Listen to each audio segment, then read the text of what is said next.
नमस्कार दोस्तों, welcome to UP regular classes. आज के इस वीडियो पे हम लोग नोबेल अवार्ड 2023 के बारे में जानेंगे। नोबेल अवार्ड 2023 किसको किसको मिला है, क्यों मिला है और किन किन क्षेत्रों में मिला है, तो संपूर्ण जानकारी आज लेंगे हम लोग। क्योंकि आने वाले एग्ज़ाम में, चाहे वो RO हो या यूपी पेट हो या यूपी PCS का हो, कोई भी एग्ज़ाम हो, उसमें यहाँ से क्वेश्चन आने के 90% चांसेस हैं। तो चलिए, अगर चैनल पर नए हैं तो सब्सक्राइब कीजिएगा, इस वीडियो को लाइक कीजिएगा। तो नोबेल अवार्ड जानने से पहले कुछ बेसिक जानकारी ले लेंगे हम लोग। जैसे नोबेल अवार्ड की शुरुआत कब से हुई, तो देखो, नोबेल अवार्ड की शुरुआत होती है 1901 से। ठीक है, 1901 से होती है। अल्फ्रेड नोबेल एक वैज्ञानिक हैं जिन्होंने कई सारे खोजें की हैं, कई सारे आविष्कार किए हैं, लेकिन उनका एक डायनामाइट आविष्कार काफ़ी प्रसिद्ध है। डायनामाइट का आविष्कार अल्फ्रेड नोबेल ने ही किया था। ठीक है ना, तो अल्फ्रेड नोबेल की याद में ही नोबेल अवार्ड दिया जाता है। अब नोबेल अवार्ड कितने कितने क्षेत्रों में दिया जाता है, किन किन क्षेत्रों में दिया जाता है, तो याद रखना है, नोबेल अवार्ड 6 क्षेत्रों में दिया जाता है। लेकिन जब इसकी शुरुआत हुई थी 1901 में, तब ये केवल और केवल 5 क्षेत्रों में दिया जाता था। ठीक है ना, तो ये 6 क्षेत्र कौन से हैं ये देखेंगे हम लोग। तो भौतिकी के क्षेत्र में दिया जाता है, चिकित्सा के क्षेत्र में, अर्थशास्त्र के क्षेत्र में, रसायन के क्षेत्र में, शांति के क्षेत्र में और साहित्य के क्षेत्र में। जैसे कि मैंने बताया कि 5 क्षेत्रों में दिया जाता था, तो जो अर्थशास्त्र था ये पहले नहीं जुड़ा था। ठीक है ना, 1901 में ये पहले नहीं जुड़ा था। तो आपको याद रखना है, ये कब से जुड़ा है अर्थशास्त्र, तो ये 1969 से अर्थशास्त्र का नोबेल अवार्ड शुरू हुआ है। ठीक है ना, तो वर्तमान में 6 क्षेत्रों में नोबेल अवार्ड दिया जाता है। अब नोबेल अवार्ड के बारे में देखिएगा कि नोबेल अवार्ड स्वीडन देश द्वारा दिया जाता है। Very important.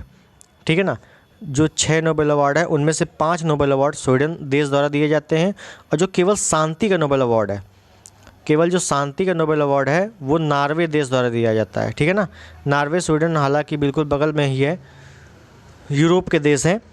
तो नॉर्वे में केवल शांति का नोबेल अवार्ड, और शांति के नोबेल अवार्ड को छोड़कर शेष 5 नोबेल अवार्ड स्वीडन देश द्वारा दिए जाते हैं।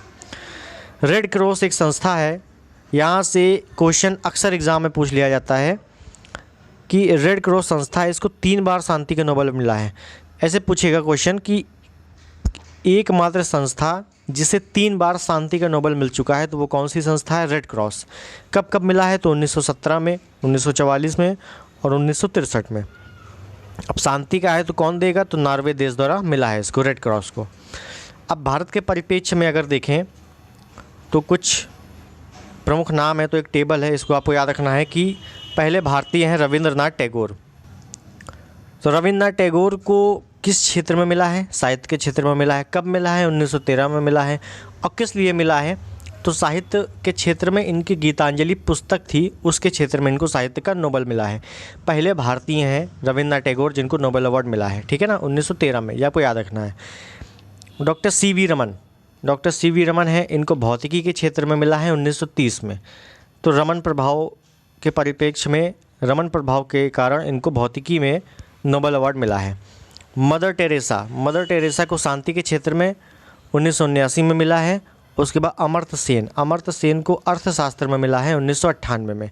ये 4 नाम हैं जो अक्सर एग्ज़ाम में पूछे जाते हैं। ठीक है ना, रिपीटेड होते हैं ये क्वेश्चन, तो ये टेबल आपको याद रखनी है।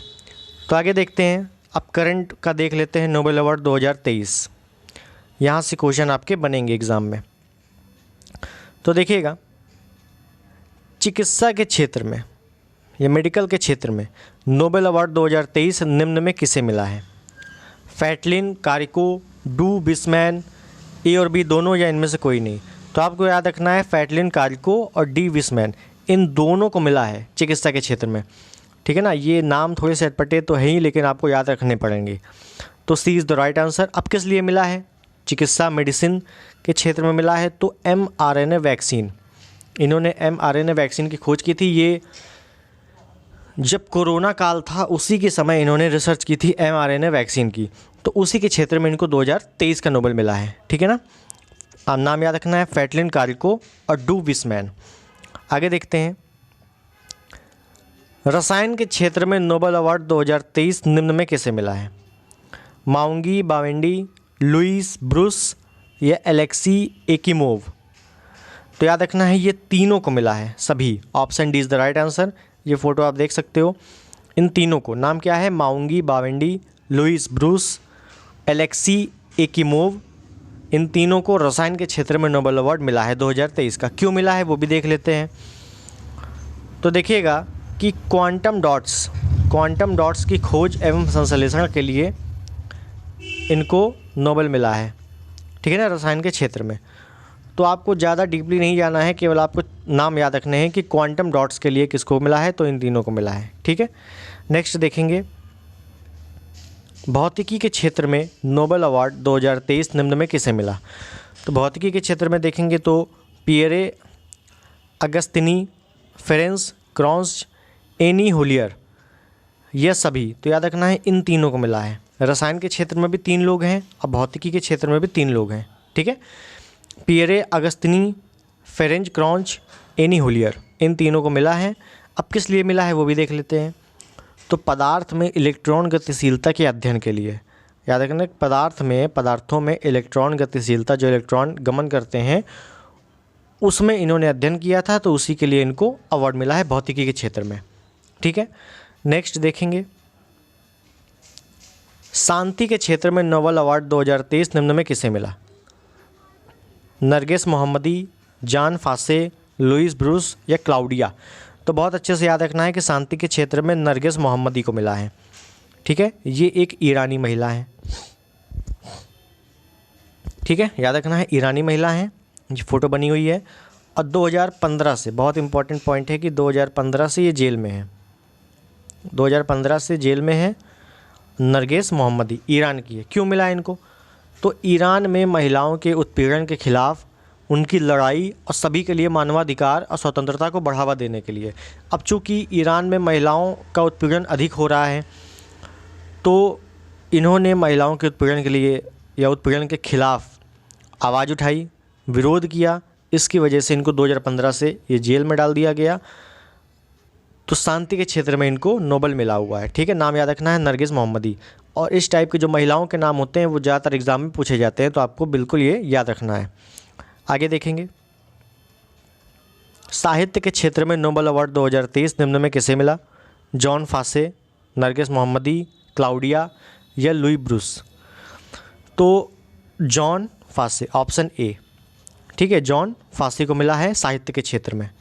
क्यों मिला है, तो उनकी कोई खास पुस्तक तो नहीं है, लेकिन उपन्यास की खास शैली इन्होंने बनाई है, तो इसके लिए इनको साहित्य के क्षेत्र में नोबेल मिला है, ठीक है, आपको याद रखना है। तो जॉन फासे नाम आपको याद रखना है। आगे देखेंगे, अर्थशास्त्र के क्षेत्र में नोबेल अवार्ड 2023 निम्न में किसे मिला। तो अर्थशास्त्र के क्षेत्र में किसे मिला है, Claudia Goldin, Louis Brus, Narges Mohammadi या एलेक्सी जॉन।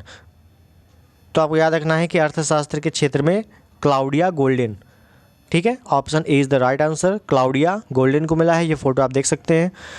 क्यों मिला है, तो महिलाओं के श्रम बाजार के परिणामों के बारे में समझ को बढ़ावा देना। जो महिलाएं श्रम करती हैं तो उनकी क्वालिटी को बढ़ावा देना, इस वजह से इनको नोबेल अवार्ड मिला है अर्थशास्त्र के क्षेत्र में। नाम क्या है, क्लाउडिया गोल्डिन, ठीक है।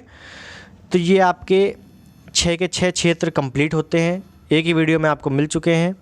ये 6 क्षेत्र आपको बिल्कुल याद होने चाहिए, एग्ज़ाम में यहाँ से क्वेश्चन बिल्कुल आ सकता है, ठीक है। तो मिलते हैं अगली वीडियो में। अगर चैनल पर नए हैं तो सब्सक्राइब जरूर कीजिएगा, इस वीडियो को लाइक भी कीजिएगा। बहुत जल्द अगले वीडियो में मिलेंगे एक बेहतरीन टॉपिक के साथ। तब तक के लिए नमस्कार, जय हिंद।